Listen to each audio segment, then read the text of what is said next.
এই তোমরা কারা? এই গ্রামে আগে কখনো দেখিনি তো। ভাই, আমরা আসলে ট্রেনে যান্ত্রিক ত্রুটির কারণে মাঝপথে দাঁড়িয়ে গেছে, আর ট্রেন থেকে নেমে আমরা একটু হাঁটতে আসছি। এই তোমরা থামো, সব বুঝে গেছি সব। চলো আমাদের সাথে। কোথায় যাব? কোনো কথা না, চলো। লোক দুটো আমাদেরকে একটা বাড়ির ভেতর নিয়ে আসলো।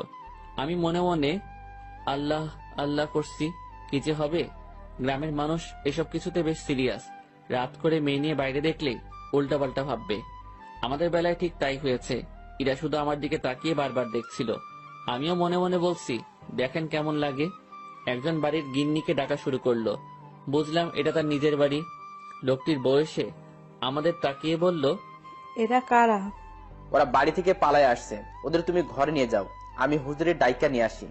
ভাই ভাই, হুজুরে ডেকে কি করবেন? বিয়া করায় দুমু তোমাদের। ভাই ভাই শোনেন, উনি আমার কিছু না, আমরা পালাই আসিনি।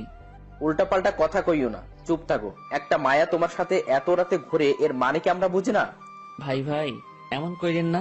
চান মিয়া, তুমি ওদের ঘরে নিয়ে যাও। আর বউ, আমি যাইতেছি হুজুরের ডাকতে। আমাদের কাছে একজনকে রেখে লোকটি অন্ধকারে হাওয়া হয়ে গেল। কিছু একটা ঘটতে চলছে। আমি ইরার দিকে তাকালাম, দেখি সে আমার দিকে তাকিয়ে আছে। মুখটা কাঁচুমাচু করে রেখেছে সে। দুজনে কথা বলতে পারছি না। সময় যাচ্ছে আর লোকজন বাড়তে শুরু করে। আমাদের দুজনকে 2 রুমে রাখা হয়েছে। আমি শুধু আল্লাহ আল্লাহ করছি। ওইদিকে ইরার কি অবস্থা হয়েছে আমি জানি না। কিছু সময় পর হুজুর আসলো। আমি তাকেও বুঝালাম। স্বস্তির কথা হলো সে বুঝেছে। কঠিন একটা সমস্যা থেকে বাঁচলাম।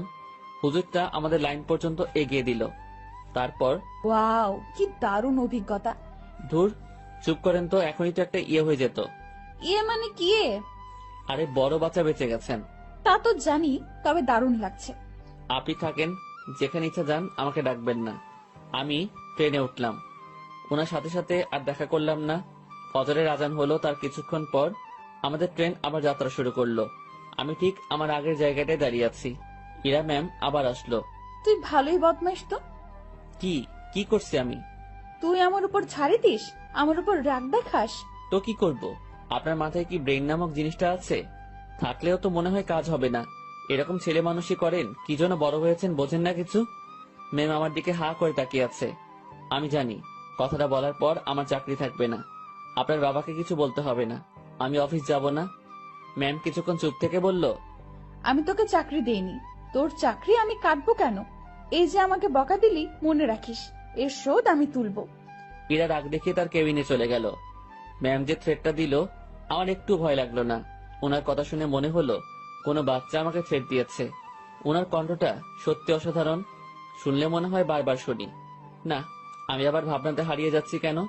যাই, ওনার কেবিনে গিয়ে সরি বলে আসি। না হলে আমার কি করে বসবে আল্লাহ জানে। আমি তার কেবিনের ভিতর ঢুকবো, তখনই কারোর সাথে ধাক্কা লাগলো। তাকিয়ে দেখি ম্যাম। উনি হয়তো বাইরে আসছিলেন। এটা কি হলো? সরি ম্যাম, বুঝতে পারিনি। তুই আমার কেবিনে কি জন্য? সরি বলতে আসছি। সরি বললে তো কাজ হবে না, আমি তোকে মাফ করব না। কিছুক্ষণ তর্ক হলো। আমি তাকে বললাম, আমার উপর কেউ রাগ করে থাকুক সেটা আমি চাই না। আপনার মন যা চাই তাই করেন। কথাটা বলতেই ম্যাম আমাকে অবাক করে আমার গালে 2টো চড় বসিয়ে দিল। এখন বুঝতে পারলাম ম্যাম বেশ রেগে গিয়েছিল আমার উপর।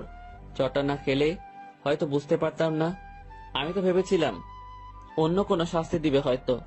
চড় মারার পর ম্যাম আরো বলল, তুই আমার বেস্ট ফ্রেন্ড হবি? এমন থাপ্পড় খাওয়ার পর এরকম প্রস্তাব পাবো ভাবতেও পারিনি। মনে মনে ভাবছি, আমি তার সাথে কেন বন্ধুত্ব করতে যাব? তার চালচলন আর আমার চালচলন রাত দিন তফাৎ। কিন্তু কথাটা তাকে মুখের উপর মানা করতে পারবো না, যদি আবার কয়েকটা থাপ্পড় দিয়ে দেয়। ভয় ভয় বললাম, হব। গুড, তুই এখন যা। না, শোন শোন, তোর কন্ট্যাক্ট নাম্বারটা দিয়ে যা, আমি কল করে তোকে ডেকে নেব যে কোনো সময়। ম্যামকে মোবাইল নাম্বারটা দিয়ে আগের জায়গায় ফিরে আসলাম। 8টায় আমাদের গন্তব্যে পৌঁছে গেলাম। ইরা ম্যামের কথা অনুযায়ী তার ব্যাগগুলো নামিয়ে দিলাম। এখন উনি আর আমি স্টেশনের বাইরের রাস্তায় দাঁড়িয়ে আছি। বাসা থেকে ওনার জন্য গাড়ি পাঠানো হয়েছে। গাড়ি জ্যামে পড়েছে, তাই অনেক লেট হচ্ছে। আমার পেটের অবস্থা খারাপ, রাতে কিছু খাওয়া হয়নি। আবার অনেকটা বেলা হয়েছে, পেটে এখনো কিছু পড়েনি। ম্যামের সামনে কিছু বলারও সাহস পাচ্ছি না। কিছু সময় পর উনি আমাকে বললেন,